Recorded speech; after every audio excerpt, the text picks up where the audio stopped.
She's been president of the Sierra Leone Football Association since 2013, founder of the Premier League club FC Johansen, and since March, elected FIFA Council member.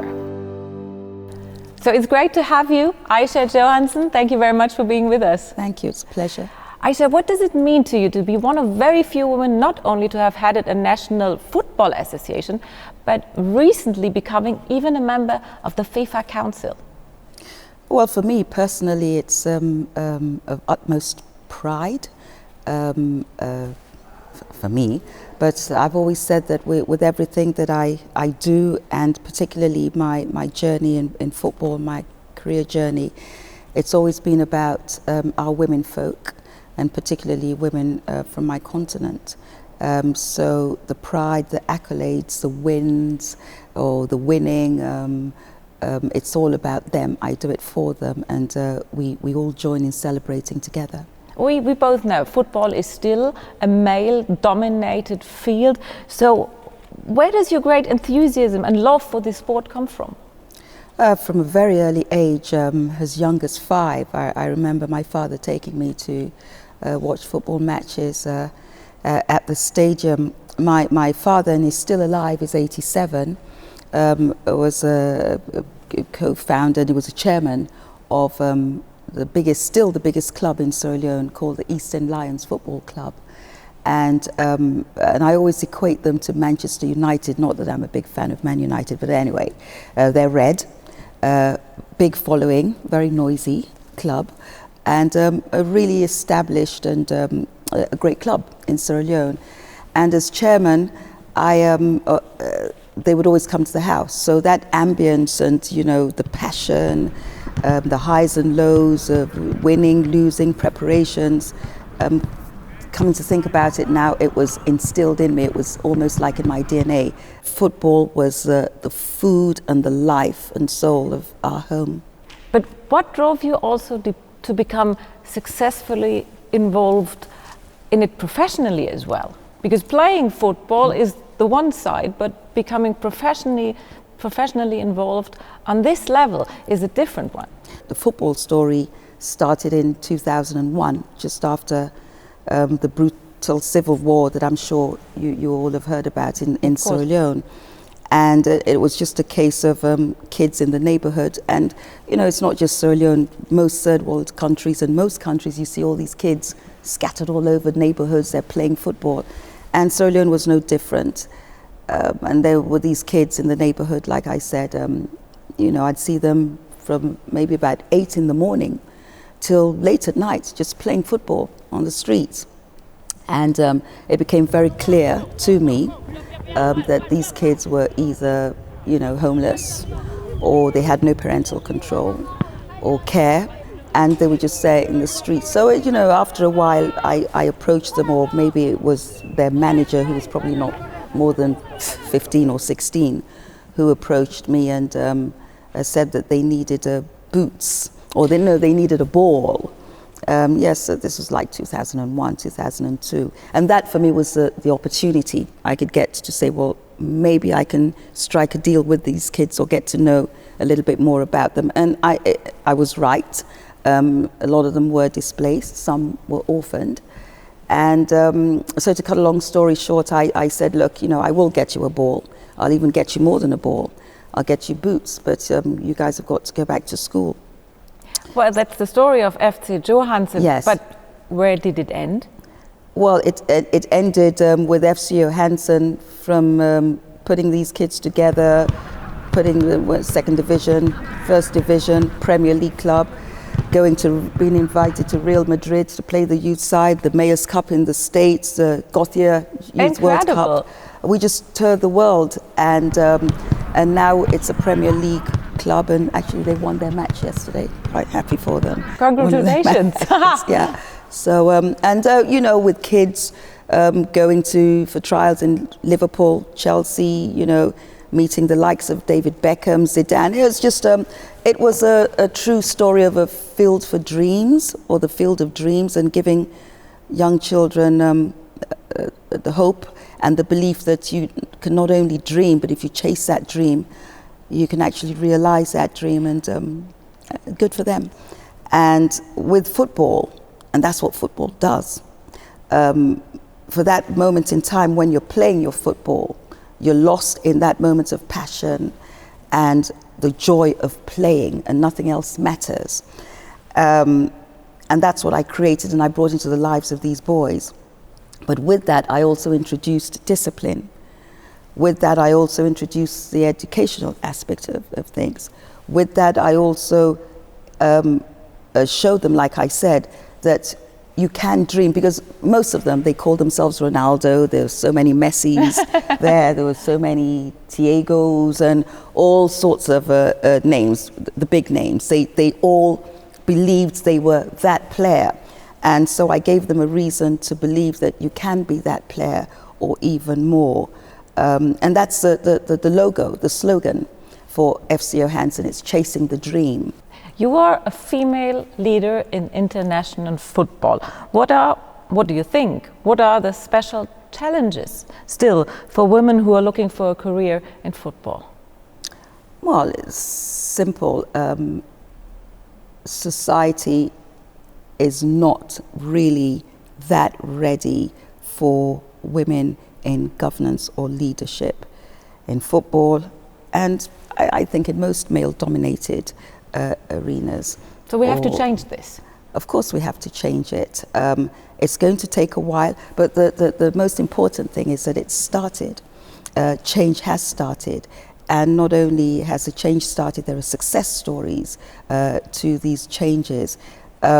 Some challenges are more painful than others, but again, we're breaking these barriers, and I hate to sound like a victim, because I'm not a victim. I never have been.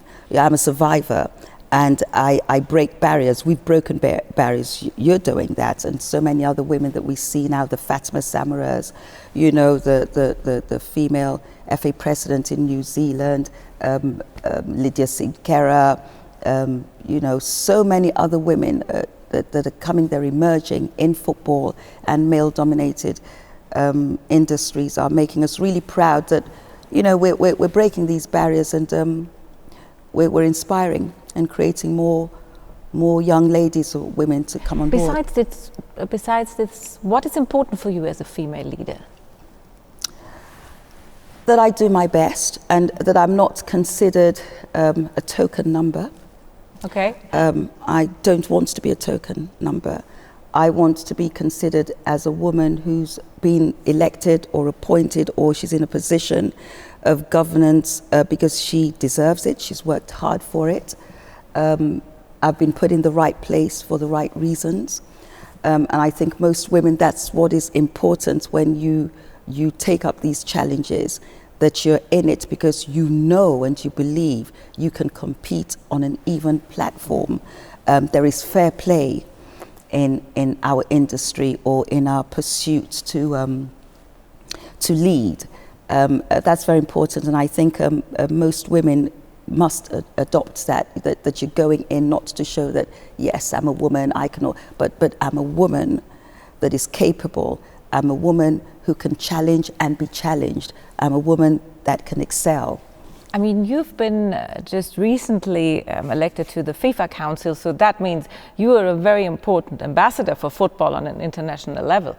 That's exactly what I'm saying. You see the bigger picture now. So it's about coming out of just being that FA president for a country, and you sit at a board that talks about and deliberates on world football governance and development. And you don't sit there just because you want the name, the title. You go in there knowing that you've got to do something about it. You've got a position, then you do something about it. You just don't sit there and you wear the badge. And that's what I want to do. There's so much that we can do, we can promote, and we can use football, the power of football, as a voice to bring about change in the game, out of the game, associated with the game so much. And I want to very much be a part of that. In which way do you feel the support also from FIFA President Gianni Infantino? He's just incredible. Honestly, he's. I was saying earlier that I just don't know where he gets his patience from. You know, a couple of times when, you know, I've felt really, really down, And he'd be so patient, and he'd sit down, and he can sit down and just listen to you rattle on and on. And I'm a woman, and I don't have patience to hear another woman or anybody rattle on. I just want to get on with it, get on with the job. What's the problem? How do we solve this problem? And we move on. But he's incredibly patient, and he's also exhibited that women have a place in this industry. The FIFA that we see today is an incredibly new FIFA in terms of so many things, you know, transparency, compliance, all of the growth. But when it comes to women, if we're talking now about women in leadership, now more than any other time is a time that you show that we have a leader who encourages that. He believes in women taking up leadership roles. He believes in growing our game, the women's game. And it's a good time. It's a good time for us. It's a good time to be a woman in football governance, actually. You just met also yesterday FIFA General Secretary Fatma Samoura. She's a long-standing UN career diplomat who served in Sierra Leone during the civil war. What do you think about her also as a role model, as a female leader? One of the most dynamic, inspiring women, and I say this with all sincerity. I so regret that I had met her while she served in Sierra Leone, but I wasn't actually there during the war years. She was, and very actively so, you know. So she saw, you know, firsthand what was going on, and I'm sure she must have put herself in situations and places which were quite risky at that time. I think she really set it off for most of us. You know, I was doing what I was doing in football and in other areas. Other women were doing what they were doing. When she came on the scene, on the international platform, I think it took women in leadership roles onto another level. I know where I was and what I was doing in London when she came on the screen, when there was that flash, you know, on CNN and, you know, breaking news, and an incredible feeling for all of us, goose pimples and tears of joy and pride. And even as I speak now, you know, I'm getting emotional because I know what it means to us women, and I know what it means to African women as well. What kind of legacy would you leave behind? I'd like to be remembered as a woman who dared to dream, and not only to dream, but to chase that dream. A woman that didn't take no for an answer. A woman who refused to be boxed into a space. A woman who has proven that we really can do anything. When I say anything, I mean anything. We can be anywhere. We can be whatever we dream to be. I think that this doesn't just go for other women, I think for our youth. You see, at the end of the day, Jessica, we do what we do because we need to encourage the others coming. There comes a time we've got to stop. We stop work, our children, and their children. And they look up to us. They look up to the next big thing. Our young footballers, they look up to the Ronaldos, and the Ronaldos looked up to the big Ronaldos looked up to the Peles, or what have you. You know, it's one of these things where we owe that to our children. It is an absolute must. So I would like to believe that I've done that for my child, his friends, to the youth of Sierra Leone, to the girls of Sierra Leone, to the women of Sierra Leone, Africa. Isha, thank you very, very much. Thank we you. need you in football, we need you in FIFA. Thanks for being with us, and please come visit us more often whenever you can. All the time. Don't keep inviting me because you might not be able to get rid of me again. Thank you so much. Thanks very much. Thank you, Jessica.